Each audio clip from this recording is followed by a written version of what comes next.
All right, Matthew, welcome to episode 74, a three-part series of the Performance Advantage podcast, where we bring sports science to the people with myself, Dr. Will O'Connor, PhD sports scientist and ultra athlete, as well as a coach and endurance sports science educator, with my co-host, Dr. Matt Miller, who is the inventor of Brakeace, hardware and software for analyzing your brake power. He is also a lad.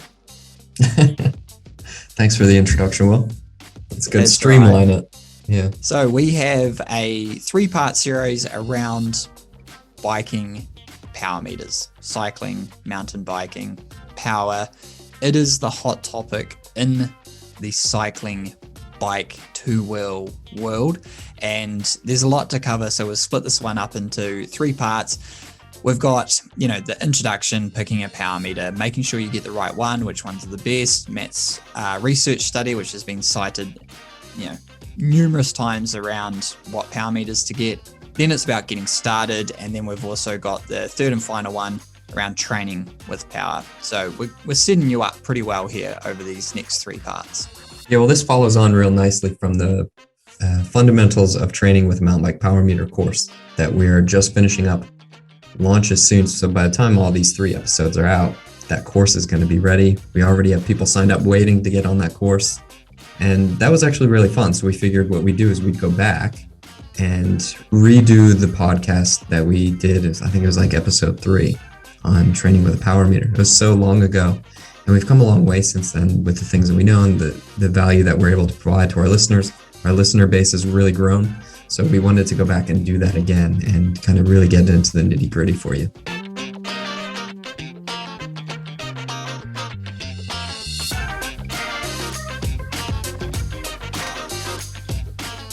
All right, Matthew, welcome back to part 2 of our cycling power meter series for episode 74. We've just gone over picking your power meter, which power meter you need to get, how they kind of differentiate what, between measurements and what power actually is. And now we're getting into getting started and getting set up with your power meter. Okay, so you've got it. You've listened to part 1. Now, Matthew, what do I do? That was my question. I bought a power meter, a Stages power meter, and I said, all right, Matthew, what do I do? Yeah, and actually, I think that what we're going to cover here is exactly the things that we talked about because, it was really good because you came into it and you were training for, I think, an Ironman. I was, yep. I need to get a power meter. You'd been using heart rate all that time. We had just done the power meter study, comparing all these different, comparing the Quark to the Stages to the Power Tap. Realized it doesn't really matter what the heck you get, just get one and use it. So you got the Stages. Yep. And the first thing we had to get you to do is calibrate it. And this is an important step because so many people miss it. Well, I'm not going to read that part of the instructions. Do they even come with instructions? Everyone just throws them away, right? I put it on and started writing. So I guess the couple things. First, I had no idea what was happening. I couldn't concentrate. I was so used to seeing speed and my heart rate. Pretty much that was what I had on my screen, as well as distance and time. But, I was kind of making sure if I was going around 150 heart rate, I was depending on the conditions, I knew, I've got a pretty standard day, flat road. I'm going around 35 Ks an hour. And then anywhere from 30 to 35, tailwind, downhill, slide downhill, time trial efforts. I'm going around 40, make sure my cadence is in range. But now I've got this number and it's just changing all the time. I didn't know what I was looking at pretty much. Because my previous experience with power was in the lab and on the kickers, which I use for my research, which is, in erg mode, it's just you dial it in, right? You set it and then you just pedal. Yep. So, and even with the linear mode on the load, it was kind of more of a fixed number that just was really easy to hold to. Whereas this was changing all of the time. And you were calibrate it, make sure you calibrate it. So So this is why it's really important. This is what we covered in the first part of the series, is what is power and how is it measured.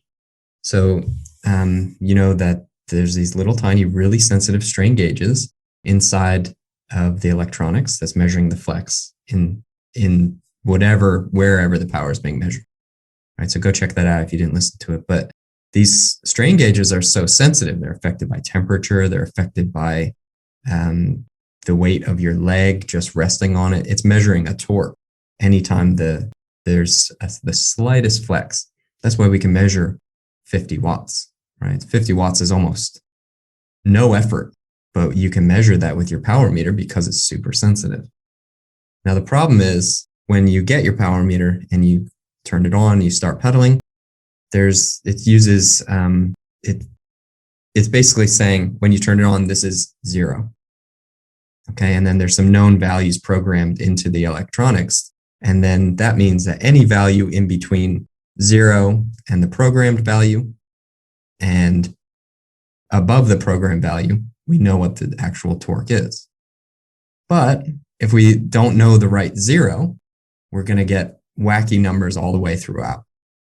So that's why the first thing we need to do is go in and set the 0 point in our power meter. Yeah, and generally it's going to be just like with the pedals up and down, right? That's what it was for my stages, which then made sense because whatever the temperature is, whatever the altitude is, this is what pointing straight down with gravity affecting it is 0. And then any force above this number is reading is going to be me applying force, torque. Exactly. And if you set the 0 reading wrong, you're just going to have a bad time all the way throughout. You could be pedaling at a really hard effort and your power number could be showing really low.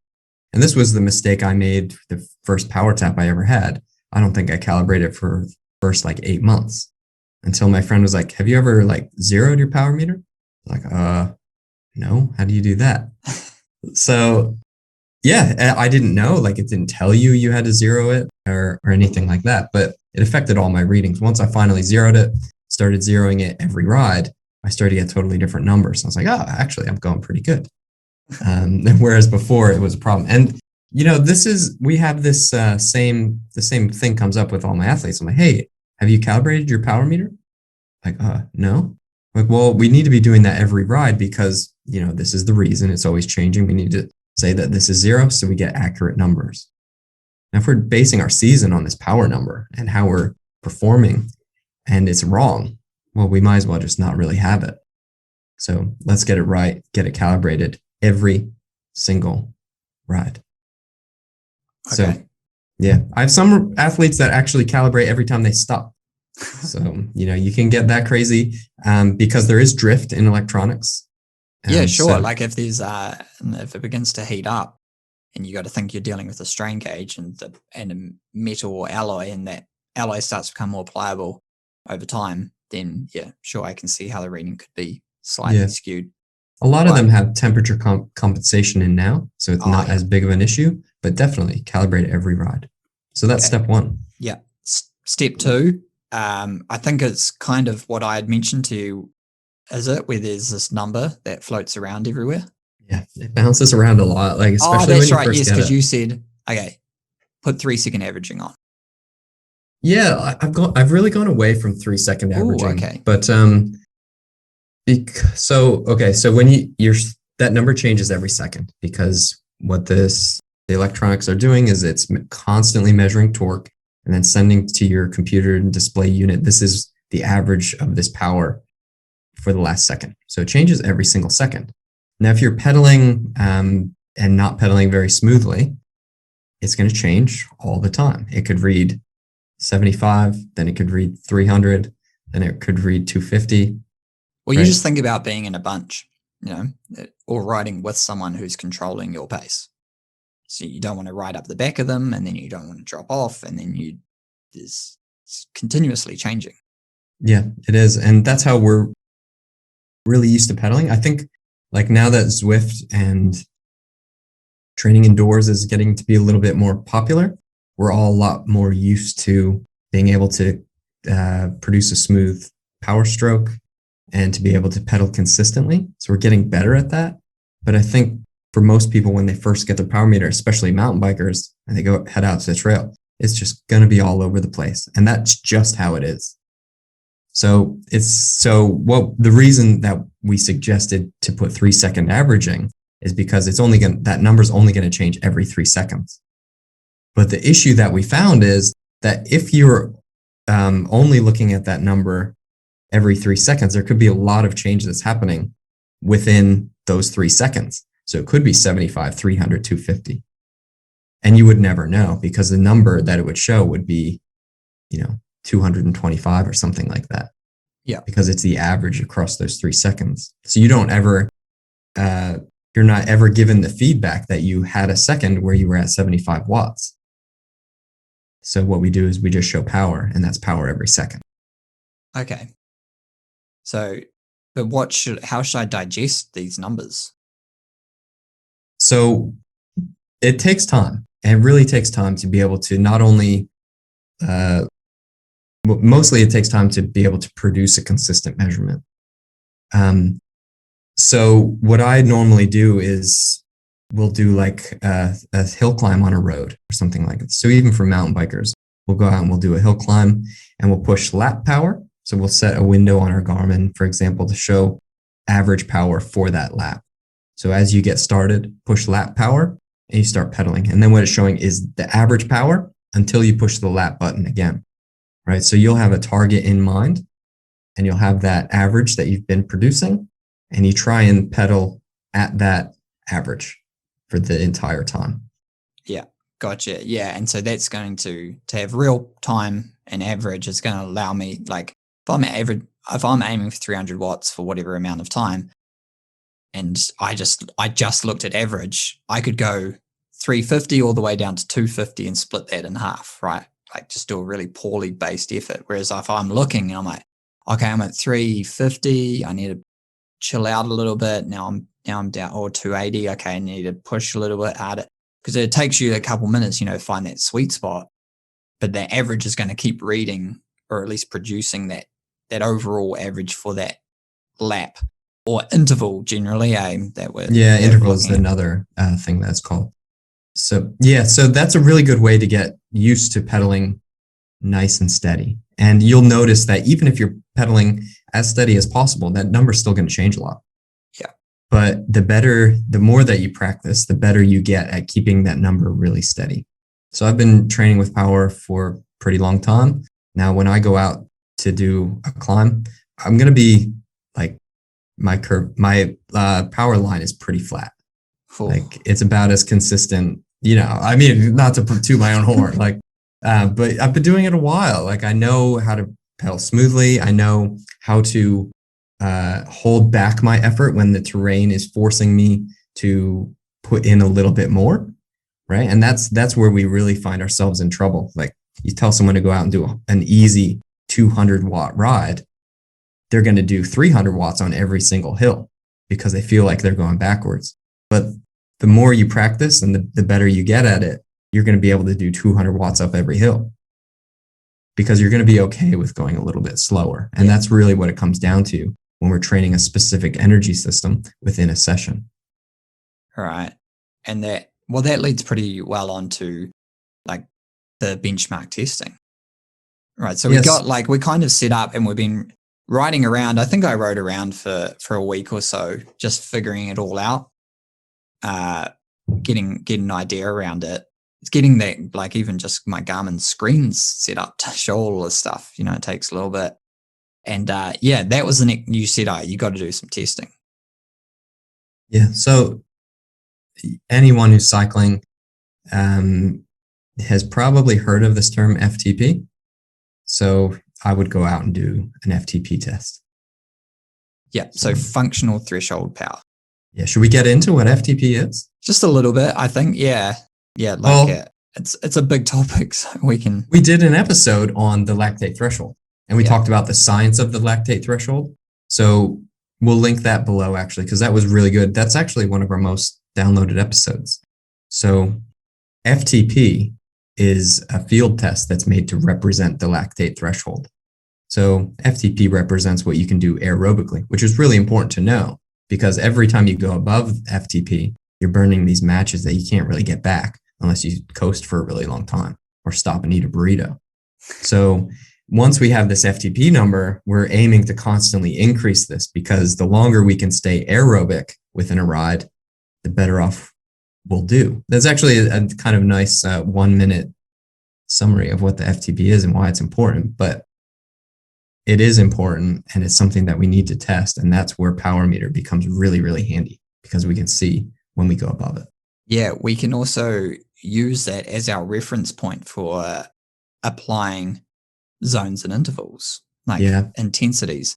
So around that FTP, like as we went into in the lactate episode, it like represents this simple test, a VO2 max test with like all the physiological measurement systems that we have to apply in the lab in a super controlled environment, as well as a lactate test, again, more measurement systems, calibrated devices, and you don't need any of that. No, and we've done hundreds of those, like in the lab.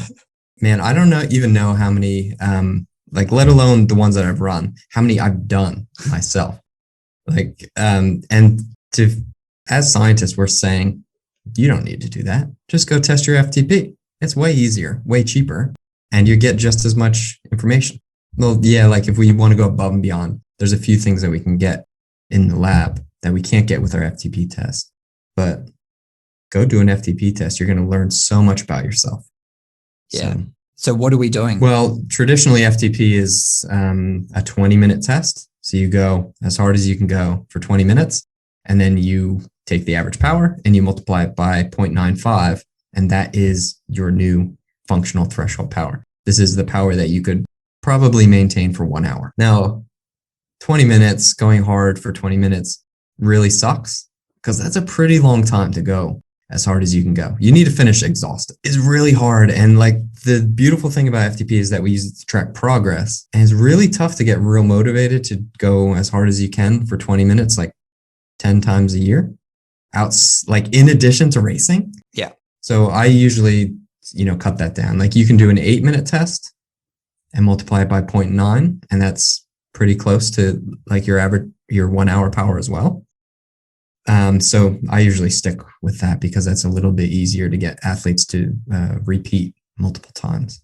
Yeah, I use something similar in conjunction with the racing, right? Like racing's also, depends on what kind of racing it is a great way to get peak values over certain time durations. And what about some people talk about critical power. So we have FTP, which is the most common, right? Strava uses it, Training Peaks use it, your Garmin device is going to use it, whatever kind of training system is probably the default. But then critical power is what I'd term like the more fancier people like to throw that around. Yeah. Well, critical power is kind of the lactate threshold in a way. It's like more of a mathematical model to determine where that aerobic boundary is. So critical power, you usually do a series of tests. You might do a 2-minute test, go as hard as you can for 2 minutes, go as hard as you can for 5 minutes, go as hard as you can for 20 minutes. And then you make this curve. And then where the curve flattens out, it's called the asymptote, and that is your critical power.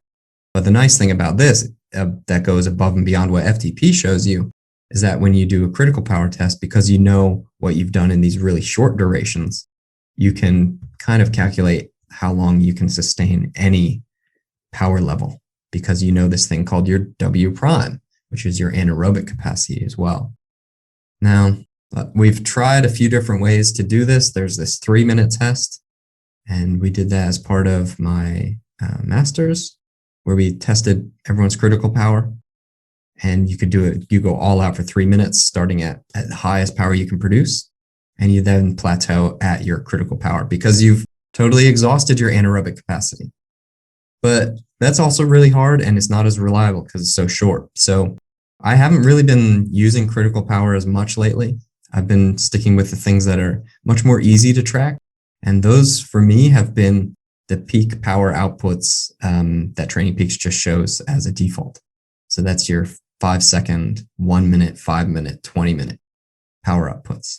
I've just been sticking with those instead of using my critical power calculator and stuff. One of the things I did, it wasn't 8 minutes and it wasn't 20 minutes, but it was this loop that we had on the road, and it was dead flat, and it was out in the country, and you went from each 100k sign, or you went from 100k sign around to the 200 meters to the giveaway sign. And depending on how good you were, I can't remember how far it was, but I remember it took me around 18 minutes. Next time it took me around 17 something. So, but I just used that because it was real easy to know, because there's this other road that was like halfway. You know, like we've all got these places where we go out training, you know, like, oh yeah, that hill is going to take about 10 minutes. Yeah. Right? And because if you got a tailwind or whatever, like the distance is whatever it is. But that was what I always use. I found it easier for motivation. I know you do something similar. Yeah, we do that now. Like for the athlete, like once we get that power profile, we have your short, long, you know, in between what you can do. We can track those every once in a while. But if we have the set time trial, let's just do the time trial all the time, because we can use different factors to come to what our actual functional threshold power is based on how long that time trial is. But it's really easy to be able to motivate yourself to go from one point to the other. Now, if you have to go for exactly 8 minutes all the time, what happens if you run out of hill? Or what happens if, you have to, like, you get to the stop sign because suddenly you've gotten so much faster. What are you going to do? Coast for 10 seconds? And then, you know, ruin your FTP? So having that around 8 minute hill climb, and you can do flat leading into that, whatever, that's totally fine. That's what we do. So what about flat versus hill? Yeah, I like to use a hill because you can't like run out of gears. Yeah. And this is going to be pretty sport specific because road cyclists are usually really good at producing high power at a high cadence, whereas mountain bikers usually really suck at that. So I send them to the hill because they're going to be more concerned about climbing power anyway. It's kind of more specific as to where their power is going to be important.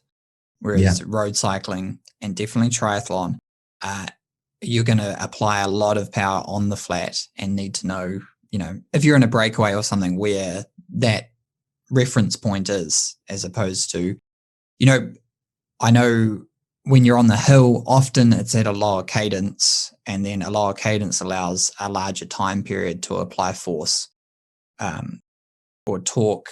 And so, yeah, you just have like your force application time is longer. So some people may be able to produce like a lot more power on the hill than they can on the flat, like you're saying. Like if you run out of gears and you're at 110 RPM versus being at 60 or 80 RPM even on a climb, you've got a lot more time to apply force than you do. And depending on what kind of athlete you are or have coaching, the force velocity curve is going to be a lot different. Yeah. That's why I just usually shoot for the hills. But this is kind of getting beyond what we're trying to do with someone getting started with a power meter. This is pretty advanced metric, but we'll give it as a nice bonus, right? So it's really good to be able to track the power that you can do on the hills versus the power that you can do on the flats. And that's really important. That's if you're looking to be a more complete athlete, you need to be like pretty similar in what you can do on the flats versus climbs. And there are a lot of athletes where there's this massive discrepancy. And that comes just down to the torque that you're producing for your power. Yeah. Now, one question I'd have is like, if I'm just looking at this main number, or should I look at my relative number, which is watts per kg? Oh yeah, that's a pretty good question. So especially for someone new, they might get fitter, but they also might drop weight. So, and when we come to a hill, gravity's fighting us, and that's the main thing we have to overcome. So being lighter, just by being lighter will make us faster. So if we're trying to understand how quick we're going to go as an athlete, we want to not only shed a few extra pounds, but improve our fitness. So that's why we use this term watts per kilogram. So so for you and I, for example, you're like 10 kgs heavier than me. So for us to go the same speed up a hill, you're going to have to put out more power. Yeah. Just because you have gravity fighting against you a bit more. So if I were to suddenly gain 10 kgs or 10 pounds, whatever our difference is, I would have to produce way more power to be able to keep up with you. And that's a bit of an issue, especially if it starts to creep above my threshold. It'll be really unsustainable for me. Yeah. So it's good for me to probably eat a few fewer burritos and to also train my FTP and to get my watts per kg down. That way I can smoke you. Yeah. I think this is something that another one of those questions, like in the previous episode, which is like, what power meter do I get? I get like, well, Rick can do 300 watts and my FTP is like 350. Why is he smoking me every time we go up a hill? It's like, well, Rick's like 50 kgs. He looks like a 12-year-old boy. And that's the reason. And also he's not heading up with like 15 bottles and like 2 bags of Snickers and jelly snakes in his back pocket. Well, yeah, there you go. That's why Rick's going way faster. So yeah, like this whole power to weight thing is interesting because I think it forces athletes to become fixated on weight. And like, we don't want that. First off, from a body image standpoint, where it's a slippery slope, where we don't want people to only focus on that number because, power to weight really isn't the end all be all as well. So people also get caught up in trying to buy time, and that's buy the lightest possible piece of equipment, then spend all our money on that, all our time worrying about that. So I actually have a blog on my site talking about the science of weight when you're cycling. And there's been one research study done looking at how much weight really causes this problem in time that you're going to lose. Kind of negligible when we're talking about like different components, but when we're talking about body weight, it can be pretty big, but you need to be also concerned about continuing to produce the power that you need as well. If you lose too much weight, maybe you lose muscle mass and you can't produce that power. So it's a fine line. And yeah. Yeah. And one where I found it really helpful was as a comparative measure. There is a lot of, I guess we'll call them like table of norms, where if you can produce 2 watts per kg as your FTP, you are kind of, this is off the top of my head, let's just say novice athlete. If you're at 5 watts per kg, you're a professional athlete, or at least a high-end elite, category 1. Now, within that reference of when I was doing my Ironman, if you're up at the 5, you're going to be more likely to hold 85 to 90%, whereas lower down, you're going to be more likely to hold like 80 to 85% of your FTP throughout the Ironman. Again, I'm sort of plucking these numbers that they're there or thereabouts. But that was an important point, because if your FTP is over 300 watts, you can hold this. It's like, well, actually, Rick had 3 years off and got pretty into his jelly snakes and has come back and is like 100 kgs and he's banging out 300 plus watts. And it's like, oh yeah, he's no longer doing 6 watts per kg. He's doing 3. And that's a different kind of athlete, and the percentages of which they can hold are different. So that was where I found it in that categorizing yourself. Yeah. Yeah, those are pretty good. You can just Google like peak power profile or something. There's lots of charts out there. And it is nice to get a bit of a benchmark. For some athletes, it can cause, you like, oh, why the heck am I even training? I'll never be able to produce 6 watts per kg for an hour. Well, there are very few athletes out there that can. But it is good to be able to benchmark yourself and to have a bit of a carrot to be able to keep you training. Yeah. Right. So those charts, you take them with a grain of salt. Training Peaks, you can set it so that it shows where you sit on the, if you're average or something like that, or world class and things like that. But again, that I think sometimes forces athletes when they get to world class level to start fixating on the weight, their body weight. And that's also really dangerous. So, but it is out there, and it is nice to see how you stack up. Yeah. So we'll move on. Like we've got our watts per kg or threshold or absolute power number, critical power, generally FTP. We're going to settle on that. Okay. We've done our 8-minute or our 20-minute there or thereabouts test, multiplied it by our multiplier, 0.9, 0.95, got the number. What's next, Matt? Well, now we can use it to set our training zones. And this is where this is definitely our most popular episode is training zones, the science of training zones. And once we have that FTP number, we can work out we don't actually have to work it out. It's just a quick calculator. And I always Google it. I enter my athlete's FTP in Training Peaks, and it spits out these zones. And we both have our different kinds of zones that we like to work with when we're talking about power. I use Andy Coggin's 6 zones based on FTP. And then what we can do is we can use that to guide our training. And that is the most important thing that we can use Power Meter for. Yeah, it's 100%. Like you can get into how much of this and how much of that zone, or where in my zone. But pretty much once you get your zones, now you know. So now whatever your coach is doing or whatever training plan you've purchased or have like got the book or just written yourself, I'm going to do an 80-20 split. You've got these finite limits that are like, if I cross over this, I'm in this new zone and this is working at this percentage and I can go off and trial. But that's kind of the summary for setting